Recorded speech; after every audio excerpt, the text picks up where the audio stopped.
نحمدہ ونصلی علی رسولہ الکریم اما بعد فاعوذ باللہ من الشیطان الرجیم بسم اللہ الرحمن الرحیم رب اشرح لی صدری ویسر لی امری واحلل عقدۃ من لسانی یفقہوا قولی۔ سورۃ آل عمران آیت نمبر 196، لفظی ترجمہ اور تفسیر۔ لا نہ یغرنک دھوکے میں ڈال دے تم کو، تقلب چلنا پھرنا، الذین ان لوگوں کا، کفروا جنہوں نے کفر کیا، فی البلاد شہروں میں، ملکوں میں۔ تفسیر۔ لا یغرنک نہ دھوکے میں ڈال دیں آپ کو، تقلب الذین کفروا فی البلاد ان لوگوں کا چلنا پھرنا جنہوں نے کفر کیا شہروں میں، یعنی کفار کی دنیا میں کھلی آمد و رفت، کسی ویزے کی پرابلم نہیں، کوئی آنے جانے پہ پابندی نہیں ہے، بڑی آسانی سے وہ آ جا رہے ہیں، اپنے کام کاروبار کر رہے ہیں، کسی قسم کی کوئی رکاوٹیں نہیں ہیں۔ ان کو دیکھ کر آپ دھوکہ نہ کھانا کہ یہ بڑے خوش قسمت لوگ ہیں، کیونکہ بعض دفعہ جب انسان کسی کو دیکھ لیتا ہے نا کہ یہ ترقی کر رہے ہیں، دنیا کے بزنس بہت ہیں، سیر و تفریح کے لیے پتہ نہیں کس کس کام کے لیے بہت کچھ لوگ کرتے ہیں، تو انسان سوچتا ہے کہ ہماری تو قسمت ہی بڑی بری ہے، یعنی حجاب پہننا ہے تو ساری رکاوٹیں بھی آ گئیں، اسلام قبول کیا تو بہت ساری مشکلات کا سامنا کرنا پڑا، اور جو بے پردہ ہیں وہ تو بڑی عیش و عشرت کی زندگی گزار رہی ہیں، بڑی خوش ہیں ہر لحاظ سے۔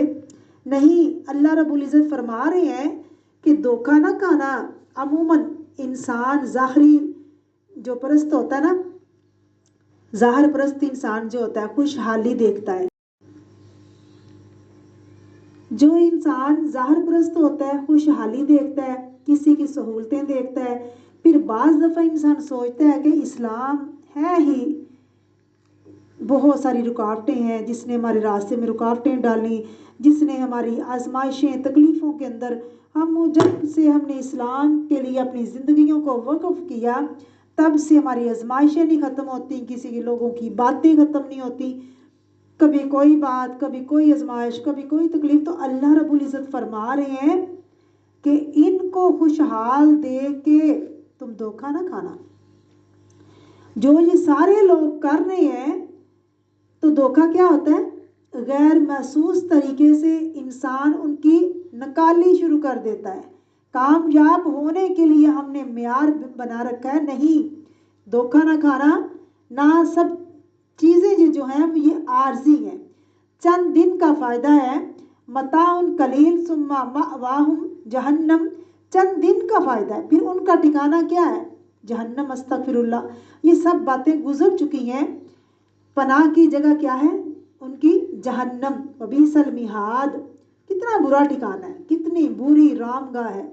بات یہ کہ دنیا کے فائدے بہت تھوڑے ہیں، یہ دنیا ختم ہونے والی ہے، آخرت بہتر ہے اور باقی رہنے والی ہے۔ سورۃ لقمان آیت نمبر 44 میں اللہ فرما رہے ہیں نمتعہم قلیلا ثم نضطرہم الی عذاب غلیظ، ہم ان کو تھوڑا سا فائدہ پہنچائیں گے پھر انہیں عذاب شدید کی طرف مجبور کر کے لے جائیں گے۔ اللہ تعالیٰ فرماتے ہیں جس کو ہم نے اچھا وعدہ دیا وہ اس شخص کی طرح ہو سکتا ہے جس کو کوئی فائدہ ہی نہیں دیا، دنیا کا کوئی فائدہ نہیں پہنچا، تو جس کے نتیجے میں آخرت جو ہے وہ بہتر ہے، جو انسان آخرت کی تیاری کرتا ہے تو اللہ تعالیٰ اس کو آخرت کا ثواب عطا کرتے ہیں۔ جو دنیا چاہتا ہے تو پھر اللہ تعالیٰ اس کے لیے دنیا جو ہے وہ عیش و عشرت والی زندگی بنا دیتے ہیں۔